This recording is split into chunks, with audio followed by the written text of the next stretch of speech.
दोस्तों अगर आप बारिश के मौसम में कहीं घूमने का प्लान कर रहे हैं तो ये वीडियो पूरा देख लीजिए। आज मैं आपको भारत के टॉप 5 ऐसे हिल स्टेशन बताऊंगा जिन्हें आप बारिश के मौसम में घूमने जाएंगे तो आपके टूर का मजा 10 गुना बढ़ जाएगा। साथ ही ये सभी जगह बारिश के मौसम में सुरक्षित भी हैं। बारिश में यहाँ की खूबसूरती में 4 चांद लग जाते हैं। अगर आप सोच रहे हैं कि बारिश में हिल स्टेशन पर जाना सेफ नहीं है तो बेफिक्र आप इन सभी जगहों पर जा सकते हैं। वीडियो अच्छी लगे तो लाइक और शेयर जरूर करें। आपके हिसाब से मानसून सीजन के लिए सबसे बेस्ट कौन सी जगह है जहां घूमने जाया जा सकता है? कमेंट बॉक्स में जरूर बताइएगा। शायद आपके कमेंट से किसी की हेल्प हो जाए। तो इस साल बारिश के मौसम में आप इन 5 जगहों में से एक जगह जरूर जाइएगा।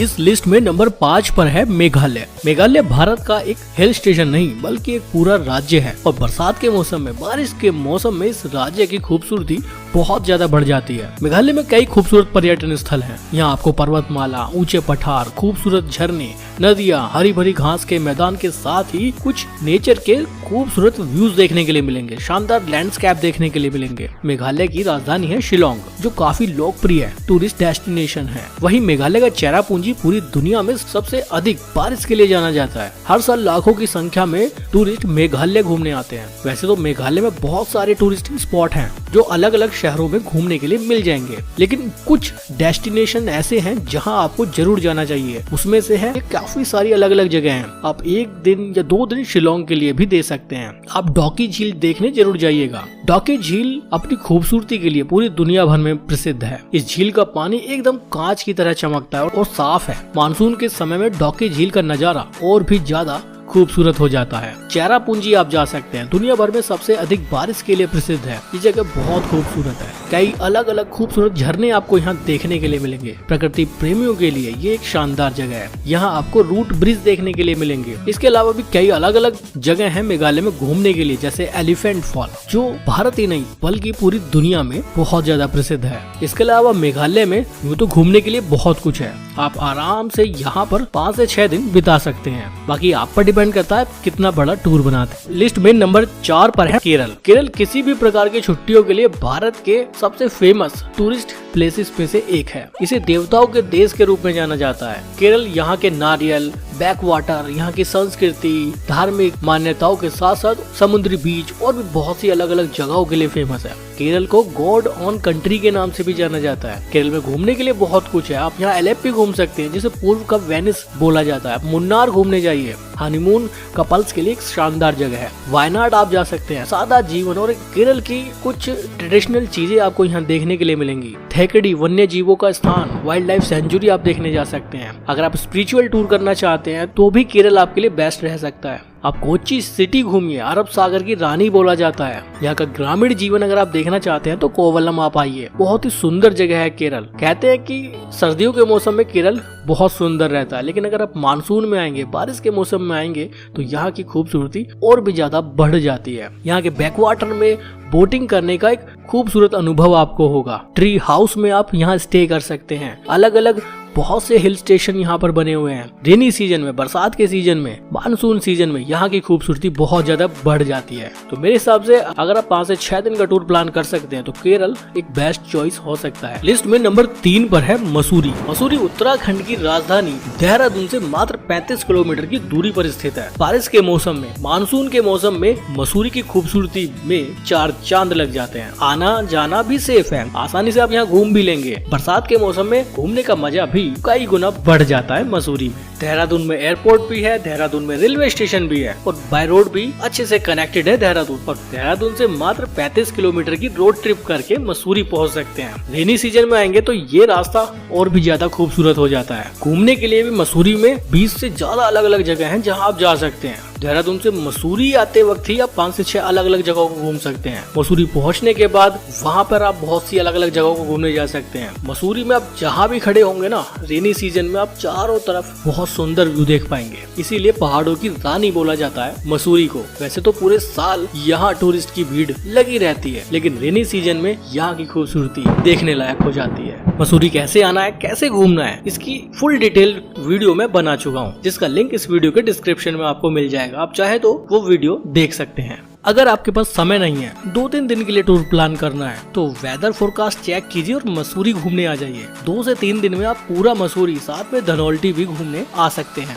लिस्ट में नंबर 2 पर है डलहौजी। डलहौजी दिल्ली से करीब 620 किलोमीटर की दूरी पर है, मनाली से 327, शिमला से 323 और पठानकोट से मात्र 81 किलोमीटर की दूरी पर है। पठानकोट एक बेस पॉइंट है डलहौजी के लिए, क्योंकि पठानकोट में रेलवे स्टेशन भी है। वहाँ से 80 किलोमीटर की रोड ट्रिप करके आप डलहौजी पहुँच सकते हैं। यहाँ का नजदीकी एयरपोर्ट कांगड़ा में है, गग्गल एयरपोर्ट नाम से, मात्र 100 किलोमीटर की दूरी पर है। तो डलहौजी पहुँचना बहुत आसान है। 80 से 100 किलोमीटर की रोड ट्रिप भी बहुत शानदार रहती है। बरसात के मौसम में आएंगे, रेनी सीजन में आएंगे, तो ये रोड ट्रिप भी शानदार हो जाती है। रोड भी सेफ है, रेनी सीजन में आपको कोई दिक्कत नहीं होगी। डलहौजी में घूमने के लिए बहुत कुछ है। यहाँ पर एक ठंडी सड़क है, यहाँ एक गर्म सड़क है, यहाँ एक मॉल रोड है, बहुत सी अलग अलग जगह है जिन्हें आप मानसून सीजन में घूमेंगे तो बहुत अच्छा लगेगा। व्यूज बहुत खूबसूरत हो जाते हैं।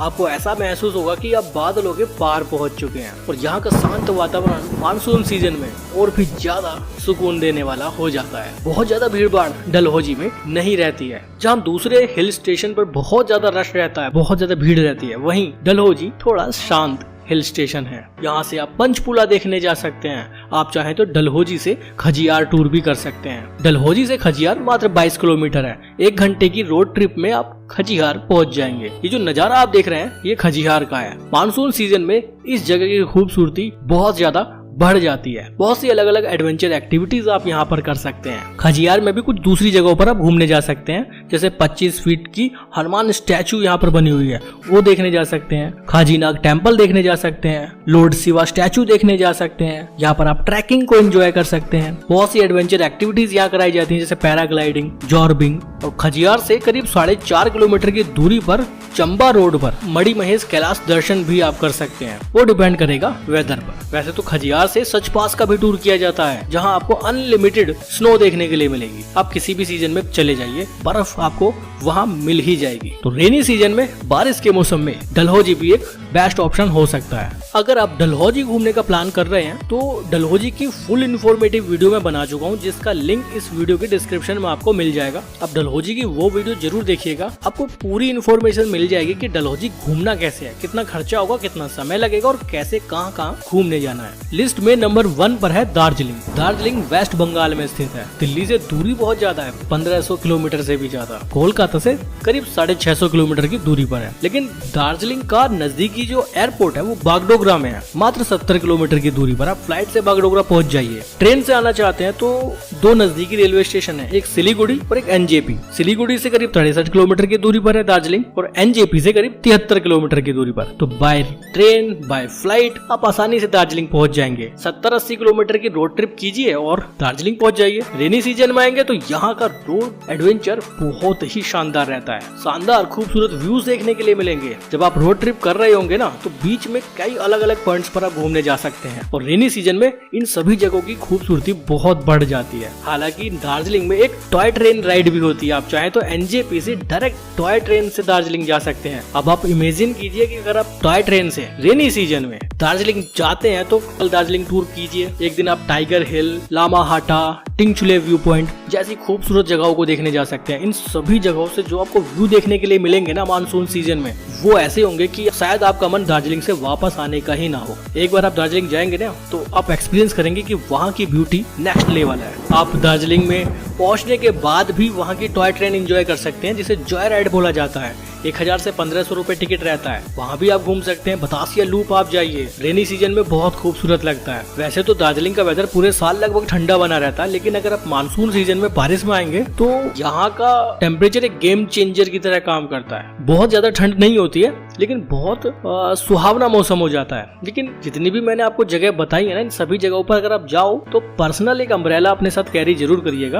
आपका टूर बहुत शानदार होगा। तो मेरे हिसाब से नंबर 1 पर है दार्जिलिंग। अब आप इन 5 जगहों में से इस बार कहाँ जाने का प्लान कर रहे हैं, कमेंट बॉक्स में जरूर बताइएगा। इन 5 जगहों में से आप कहाँ कहाँ जा चुके हैं, वो भी कमेंट बॉक्स में बताइएगा। कैसा आपका एक्सपीरियंस रहा। ये वीडियो अच्छी लगी हो तो लाइक और शेयर जरूर करिएगा। उन सभी लोगों के साथ शेयर जरूर करिए जिन्हें घूमने का शौक है। क्या पता इस वीडियो से उनकी कुछ हेल्प हो जाए। फिर मिलेंगे आपसे एक नई जगह पर एक नई जगह की इन्फॉर्मेशन के साथ। अभी के लिए बाय, बहुत बहुत